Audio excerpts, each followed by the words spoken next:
Hi everyone, I'm Christina Crawford with xtinastamps.com.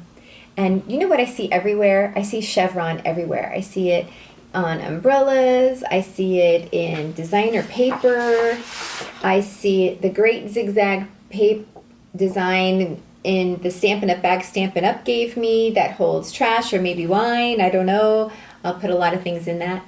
I see it in clothes everywhere. I remember wearing a dress and somebody said, "You look like Charlie Brown." So maybe Charlie Brown was the inventor of the chevron and maybe he's the one who put it into fashion. But Missoni took over and they have it everywhere. So today I'm going to show you how to make a really fun card with the chevron pattern, and it's just going to be a real cheer up card. It's the project of the week. This is the POW.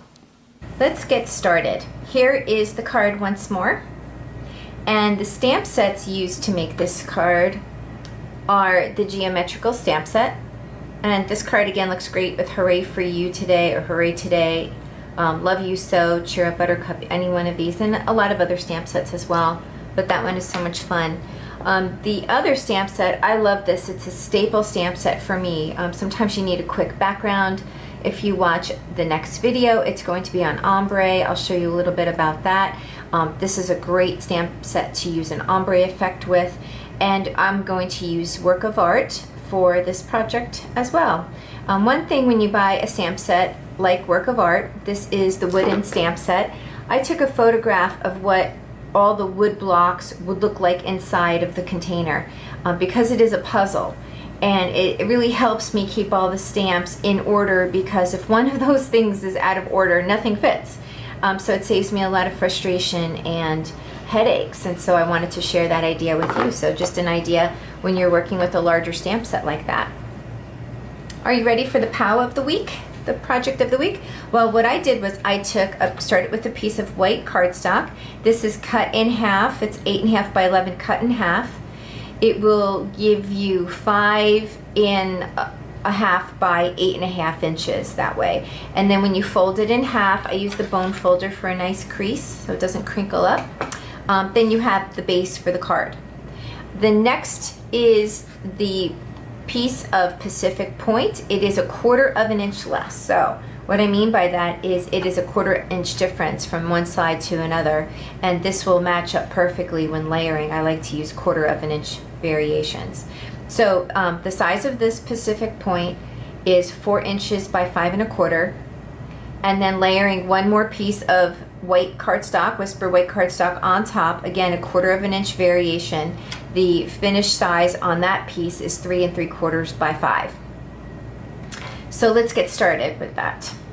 Here's my base right here. I'm going to stamp on that. I'm going to start with the chevron. You can see it's very well loved already, and it's a new stamp set for me. I'm using Hello Honey ink. It's a really great, I don't know, it's like a butternut. It's such a pretty color. And so I'm going to stamp once and then twice without re-inking, and it gives me that ombre effect, which is the next shade of that same color. So it looks like you use 2 ink pads, but you can get this effect with 1 ink pad. So simply I'm going to add some words on here. Here's the Pacific Point ink pad and our words. This is a clear stamp set on my acrylic block. I'm going to just put it over to the right just a wee bit, and there it is. Cheer Up Buttercup. I love this. I love this card.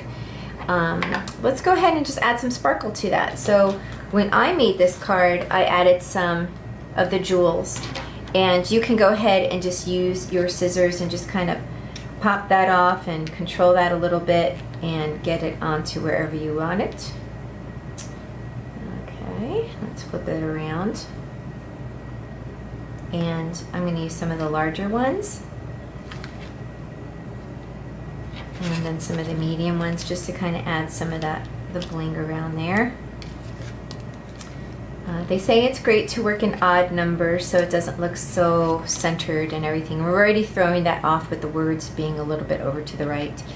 And so now I'm going to use some of the Tombow glue. I'm going to add the Tombow glue at different places. I must be weak today. I need some 2 hands to make my little polka dots. And and have my little fun squeezing some glue dots out there. You can use mini glue dots, by the way, it just takes a little bit longer. Here are the great assortments of the sequins that Stampin' Up! Carries, and the colors are just so much fun. So I'm just going to sprinkle them around. If I shake it, it just gets everywhere, and you're going to have little sequins on your floor. You can kind of control where they're going, just kind of picks them up and drop them right on top of the glue. So if you decide that, you know, this is crazy, Christina, I don't want to do the glue method, it's just messy, it's all over the place. Well, you can use the mini glue dots, and let me just put those aside. Sometimes they get stuck on me because I like to put a lot on there. I'm using some tweezers, and I'm just going to tap some down a little bit. I would definitely recommend that you wait a little while before putting a card like this in an envelope, because you want to make sure that the glue isn't wet. I'm going to layer that down. We all have a little type A in us, but this is a sweet, really simple card. Let me just move this. I can see some glue. I don't have my glasses on today and I can see that glue. Let me just shake a little bit of the excess off. We can reuse those. Give it a couple flecks. And take off some of those crazy layers. They want to stay together on that card. There we go. Okay. You could add more if you'd like. Sometimes less is more on that, but this is such a sweet card.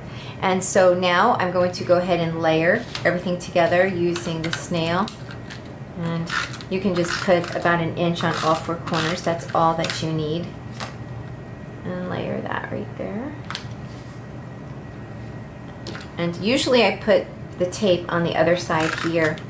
But I don't want to flip that over because the glue is a little wet right now, so I'm going to do it this way instead. I just know not to get the tape towards the end of the card because then you'll see it. And if that happens, you could always use that great adhesive remover.